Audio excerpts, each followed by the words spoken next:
Canadian Bulldog from Wrestling Merchandise and Memories. That's merchandiseandmemories.com. And today we're looking at the second issue of Marvel's WCW comic book.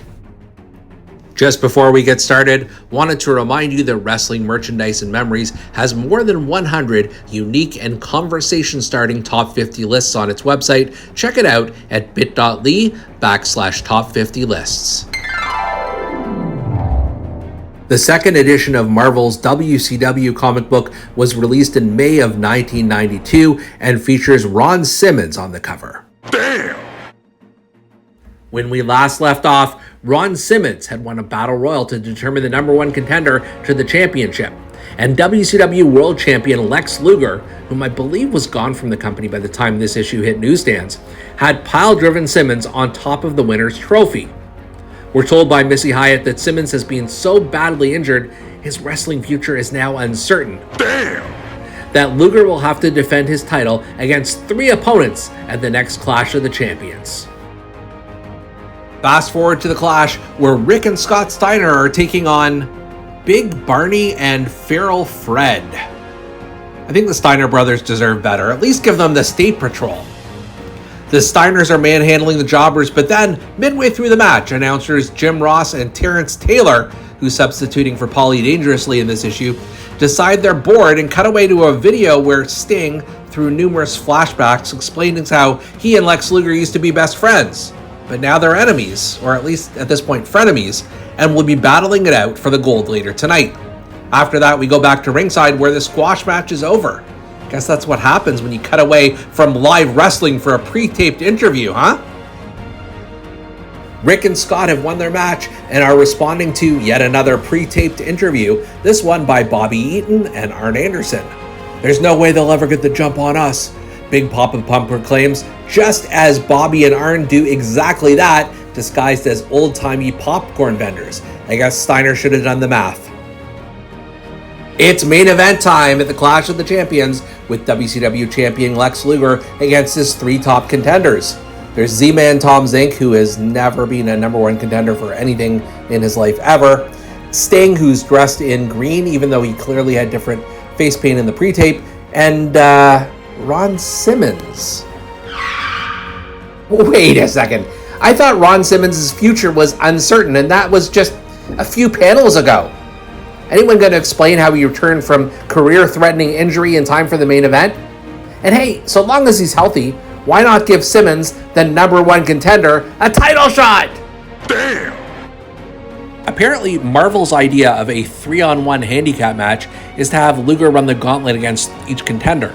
I mean, it's still impressive, but not exactly delivering as advertised. Luger makes short work of the Z-Man, complete with a pile driver that makes Zink's head go wonk. And all of a sudden, Ross and Taylor throw to a pre-tape of Johnny B. Bad, letting Zink know that Burger Whiz is hiring. The hell? Up next, it's Sting and Lex Luger. I have to say, some of the artwork in this issue is really, really well done. Following a back-and-forth battle between the 2 on-again, off-again rivals, Luger manages to rip a turnbuckle from its corner post and then ram Sting into the post headfirst, which gets him the 3 count. By the way, Terrence Taylor references the Ghoul, who later becomes the WCW Halloween Phantom, who was played in real life at the time by Rick Rude, but here in this issue, absolutely none of that is adequately explained. Finally, we get the third part of this 3-on-1 handicap match with number 1 contender Ron Simmons versus Lex Luger, despite the fact that Simmons was just, injured. These 2 battle for pages and pages, trading the advantage back and forth. Luger's trench coat wearing henchmen from the previous issue arrive at ringside to assist Luger in his evil plot, but eventually Luger takes control on his own. Then Luger delivers the world's most unsafe piledriver to Simmons, dropping Farouk Assad on his head. Damn! After the old spine destroyer has been delivered to Simmons several times, Lex chokes him in the rope, prompting Ron to utter his new catchphrase, and leaves him for dead in the middle of the ring. After the match, Lex Luger parades around the ring, having garbage pelted at him and continuing to brag about how dominant he is. Thankfully, someone somewhere can stop the juggernaut that is WBF body star Lex Luger, and that person is none other than El Gigante. Yes, the 7'7" giant is here, to accomplish what Z-Man, Sting, and Ron Simmons couldn't: teach Lex Luger a wrestling lesson. Initially, Giant Gonzalez manhandles Luger and tosses him around like he was a rag doll, but soon Luger's mysterious hired goons come in to even up the odds. And then finally, Luger beans Gigante in the head with the title belt and leaves him laying, ending that particular challenge. Wait, what?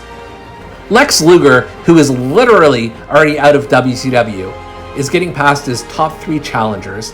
Then he gets challenged by literally the tallest wrestler ever and still manages to outclass him?